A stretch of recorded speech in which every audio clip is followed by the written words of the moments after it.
Il y avait quand même une infériorité intellectuelle et stratégique dans les conceptions allemandes de la guerre par rapport aux soviétiques. Il y a aussi ça qui a dû jouer, non? Oui. Oui. Il y a un problème allemand de la conception de la guerre qui est déjà à l'œuvre en 14 et qui tient à la situation géostratégique difficile de l'Allemagne. L'Allemagne sait très bien qu'en cas de guerre, il y a blocus naval, elle ne peut pas compter sur l'apport de colonies comme les Français ou les Anglais, elle ne peut pas compter sur une population extrêmement nombreuse comme la Russie, elle manquera très vite de matières premières. Les Allemands ont toujours été dans la nécessité de l'emporter rapidement. C'est donc développé au sein de l'état-major allemand à partir de 1880, de façon plus nette après 1892 et de façon caricaturale après 1933, cette idée que la guerre est quelque chose qui peut se résoudre à la suite d'une bataille décisive. On retrouve notamment dans les mémoires de Manstein sans arrêt cette idée d'une Entscheidungsschlacht. Une bataille décisive peut suffire à remporter une campagne et encore plus la guerre. Ce qui s'est passé avec la France en mai 40 a conforté les Allemands dans ce jugement. Alors quand ils sont tournés vers la préparation de Barbarossa, ils se sont dit quel est le problème avec les Russes? Au fond, c'est quoi?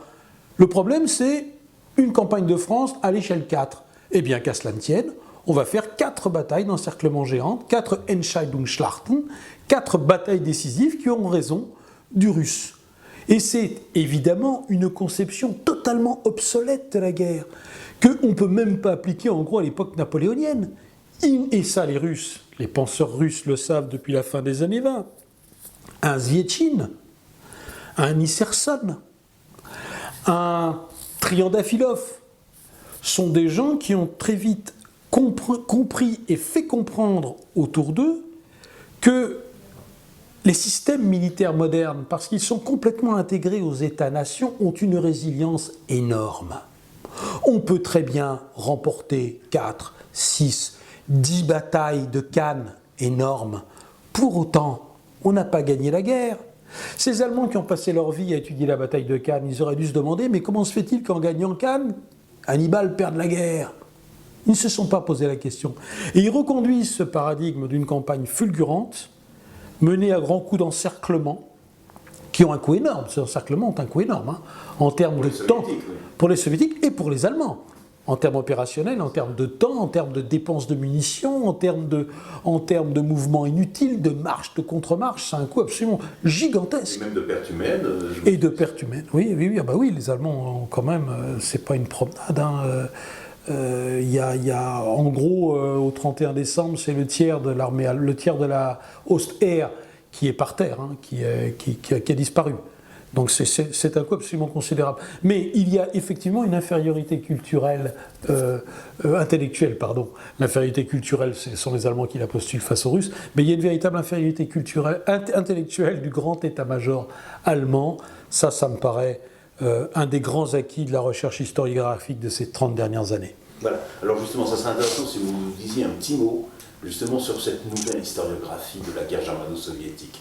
Parce qu'on est resté trop longtemps, pendant toutes les années 50, 60, 70 et même 80, à vivre en quelque sorte sur une historiographie essentiellement vue du point de vue allemand d'ailleurs.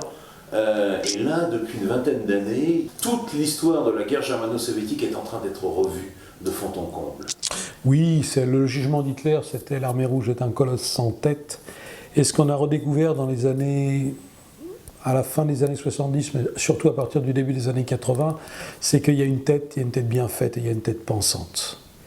Il y a une période, on va dire, vainglorieuse de la pensée militaire soviétique depuis la fin de la guerre civile, en gros depuis l'échec de Tukhachevski devant Varsovie, jusqu'au grand procès de 1937, les têtes pensantes de l'armée rouge sont véritablement en ébullition. Ça, c'est passé totalement inaperçu. À tel point qu'en 1945, des interrogateurs menés auprès des officiers généraux allemands prisonniers montrent qu'ils n'ont retenu pratiquement aucun nom des chefs soviétiques. Ils connaissent Boudyanny et Voroshilov, les chefs de 41. ne savent pas qui est Konev, ne savent pas qui est Rokossovski, ni Vatoutine, ni Tolboukine, ni Malinowski. Ils ne savent pas. Parce que pour eux, ça n'a pas d'importance. Ça ne pense pas en face. En face, c'est le poids du nombre, c'est le poids des chars, c'est le poids des avions. Mais il n'y a pas d'intelligence. Et ce sont les Américains, après leur traumatisme vietnamien, donc, oui, c'est ça, au début des années 80, qui, sous l'impulsion du colonel Glantz, mais il n'est pas seul dans cette affaire, il y a tout un mouvement d'une certaine partie des intellectuels qui pensent la guerre aux États-Unis, qui est allé chercher chez le grand adversaire soviétique un renouveau de la pensée militaire, directement en réaction contre l'espèce de Wehrmachto-manie ou idolâtrie qui avait été le propre de l'armée américaine jusque-là, puisque les Américains en arrivaient même à diminuer leurs propres prestations dans la Deuxième Guerre mondiale pour magnifier celles de ceux qu'ils avaient vaincus. C'était un paradoxe extraordinaire.